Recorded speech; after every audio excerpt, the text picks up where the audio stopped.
کی نوید دیتا ہوں آپ کو، آپ سب جوانوں کو، اور اس مجلس میں اور محفل میں بیٹھے ہوئے ہر فرد کو انشاءاللہ میں اس بات کی یقین دہانی کراتا ہوں کہ آپ میں سے ہر کوئی اپنی آنکھوں سے بہت جلد یہ دیکھ لے گا کہ خود حجاز مقدس کے لوگ اس نجس خاندان آل سعود کو میں تخت حکومت کے اٹھا کے عرب کی کھاڑی میں پھینک دیں گے انشاءاللہ۔ مردہ آباد، مردہ آباد، مردہ آباد، مردہ آباد، مردہ آباد، مردہ آباد، مردہ آباد، مردہ آباد، مردہ آباد۔ یہ جبین وقت میں لکھی ہوئی وہ تحریر ہے جسے کوئی مٹا نہیں سکتا۔ ظالموں کا انجام قریب ہے، بہت سارے چلے گئے، جو بچے ہیں وہ بھی ذلت کے ساتھ جانے والے ہیں۔ ہم قریب آپ دیکھیں گے فارس کی کھاڑی ہوگی اور ان ظالموں کا تخت حکومت ہوگا جو غرق کر دیا جائے گا۔ آج یہ بات وہ نہیں ہے کہ جسے کوئی نہ دیکھ سکے، کھلی آنکھوں سے دیکھیے منظرنامہ۔ آپ میں سے جن کی عمریں ہیں وہ جانتے ہیں، ہمارے بچپن سے جب سے اس نے اس ناجائز جنگ کا آغاز کیا تھا، عراق کے اس ملعون ڈکٹیٹر نے ہمارے گھروں میں مسلوں پر، جا نمازوں پر اس کے لیے بد دعا کی جاتی تھی، اور اس کو ہم علل اعلان کہتے ہیں، اس میں کوئی پردہ نہیں ہے۔ اس نجس جلاد ڈکٹیٹر کے لیے ہمارے یہاں بد دعائیں، ہماری دادیاں مائیں مسلوں پر بیٹھ کر بد دعا کرتی تھی، خدا اس ملعون کا بیڑا غرق ہو جائے۔ صدام ملعون عراق کا ڈکٹیٹر، ہمیں حق تھا اس بات کا، کیوں نہ حق ہو۔ دنیا بھر سے جانے والا حسین کا ایک عزادار اس سرزمین کربلا پر جا کر بھی جہاں حسین کا لہو بہایا گیا تھا، وہاں اپنے سینے پر ہائے حسین کہہ کے ہاتھ نہیں مار سکتا تھا۔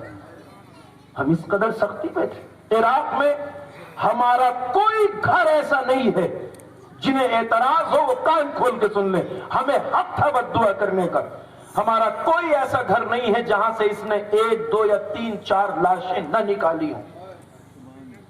آیت اللہ الحکیم کا خاندان تقریباً سارا ختم کر دیا تھا اس ملعون نے۔ باقر الصدر ان کی مظلوم بہن شہیدہ بنت الہدیٰ کو بے دردی سے قتل کیا تھا، خاندان کے بہت سارے افراد کو قتل کیا، علماء کے پورے خاندانوں کو تہس نہس کر دیا تھا۔ اس ناجائز جنگ میں جو اس نے تھوپی تھی اپنے استکباری ساتھیوں کے ساتھ مل کر، اس میں ہمارے 2.5 لاکھ سے زیادہ جوان مارے گئے، جو بہترین جوان تھے اس روئے زمین کے، پاکیزہ ترین نوجوان، اس 2.5 لاکھ نوجوان ہمارے مارے گئے 8 سالہ جنگ میں۔ ہمیں حق تھا بد دعا کرنے کا، مگر ایک چیز آپ کو یاد ہوگی، ہم جب اس کے لیے بد دعائیں کرتے تھے تو عرصہ گزر گیا بد دعائیں کرتے ہوئے، کبھی کبھی مسلح پہ بیٹھے ہوئے یہ خیال آتا تھا کہ بار الہا اس ظالم کا بیڑا غرق کیوں نہیں ہوتا، اس کی بساط ظلم کیوں نہیں سمٹتی۔ برس ہا برس رہا اور اکثر یہ خیال آتا تھا ایسا کیوں ہو رہا ہے، اس استجابت دعا میں اتنی تاخیر کیوں ہے۔ یہ راز میری سمجھ میں تو اس دن آیا جس دن اسے زمین کے سوراخ سے پکڑ کے نکالا گیا۔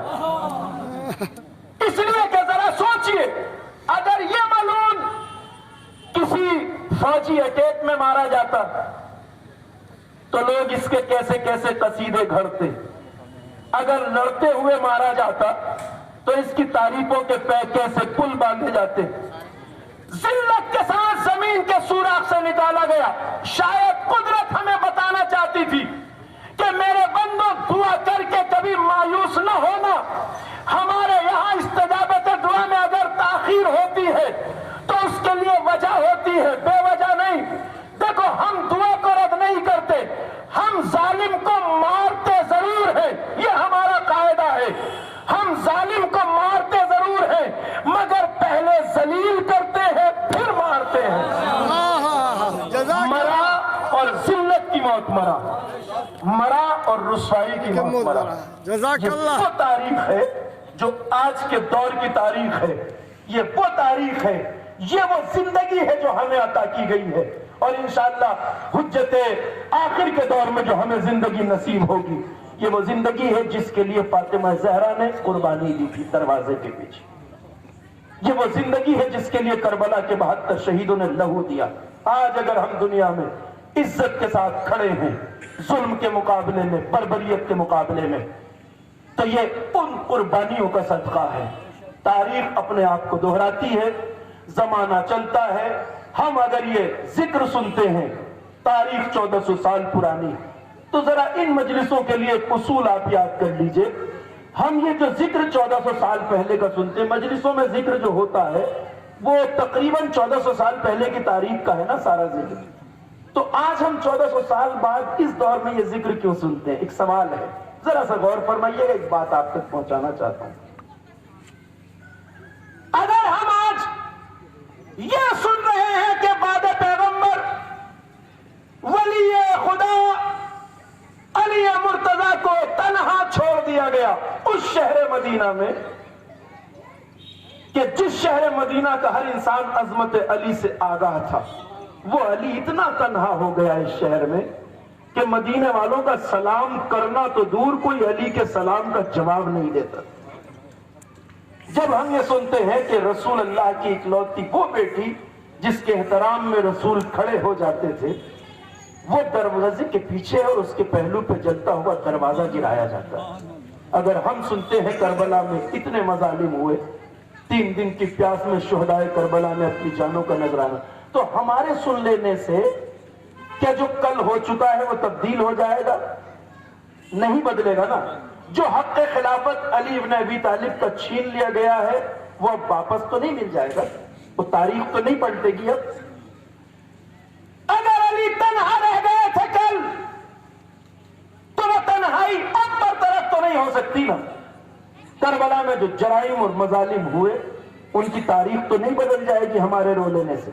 ہم اسے کیوں سنتے ہیں؟ اس لیے کہ یہ تذکرہ جو 1400 سال پہلے کا ہے، جب ہم سنتے ہیں ہمارے ذہن کی اسکرین پر یہ ایک منظر نامے کی طرح، فلم اور تصویر کی طرح چلتا ہے، اور اس میں ایک طرف وہ پاکیزہ ترین کردار ہیں کہ جن کی پاکیزگی اور طہارت کے سامنے فرشتے بھی سر تسلیم خم کرتے ہوئے نظر آتے ہیں، اور ایک طرف تاریخ انسانی کے وہ بدترین کردار ہیں کہ جن کی شیطنت کے آگے شیطان بھی پناہ مانگتا نظر آتا ہے. ان کرداروں کو دیکھتے جائیے اور اپنے زمانے کے حالات پہ نظر رکھیے. جب جب مرحلہ آئے، وقت بدلتا ہے، تاریخیں چینج ہوتی ہیں، مگر کرداروں کا مقابلہ اسی طرح چلتا رہتا ہے. ہم کل نہیں تھے مگر کل سے عبرت لیں. اگر کل ولی الہی اکیلا رہ گیا تھا تو ہمیں آنکھیں کھلی رکھنی ہے. ہم سے یہ سوال نہیں کیا جائے گا روز محشر کہ بتاؤ علی اکیلے کیوں رہ گئے تھے. ہم سے تو نہیں پوچھا جائے گا کیونکہ ہمارے پاس سیدھا جواب ہے، ہم تھے ہی نہیں. ہم سے سوال اس بات کا ہوگا کہ تم کل نہیں تھے، ٹھیک ہے، کل اللہ کا ولی تمہارے درمیان، امت کے درمیان اکیلا رہ گیا، مگر آنکھیں کھلی رکھو، ایسا نہ ہو کہ جس طرح کل امام اکیلا رہ گیا تھا آج نائب امام اکیلا رہ جائے. سبحان اللہ، جزاک اللہ. اکیلے نہیں چھوڑنا، ماشاءاللہ. اس مرجعیت کو تنہا نہیں چھوڑنا ہے. اس ولی فقیہ کو جو نائب امام ہے تنہا نہیں چھوڑنا ہے. آنکھیں کھلی رکھنے کی ضرورت ہے. اگر ہم نے اس میں کوتاہی کی، غفلت کی، تو ہمارا گریبان بھی اسی طرح پکڑا جائے گا جس طرح مدینے والوں کا گریبان عدالت تاریخ کے ہاتھوں میں ہے. تم بعد پیغمبر اتنے نامرد کیوں ہو گئے کہ ولی خدا تنہا رہ گیا اور تم خاموش گھروں میں بیٹھ گئے؟ تو یہ وہ چیز ہے جس کو سمجھنے کی ضرورت ہے. حالات پہ ان کرداروں سے کبھی مرجعیت کے مخالف اور وحدت اسلامی کو پارا پارا کرنے، یہ نعرہ بالکل واضح لفظوں میں لکھا ہے.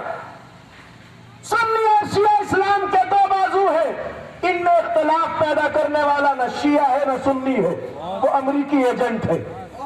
آنکھیں کھلی رکھو، آج بھی میں بتا رہا ہوں آپ سے. نہ تو امامے سے دھوکہ کھانا، نہ لباس سے، نہ لمبی داڑھیوں سے. جو اختلاف پھیلائے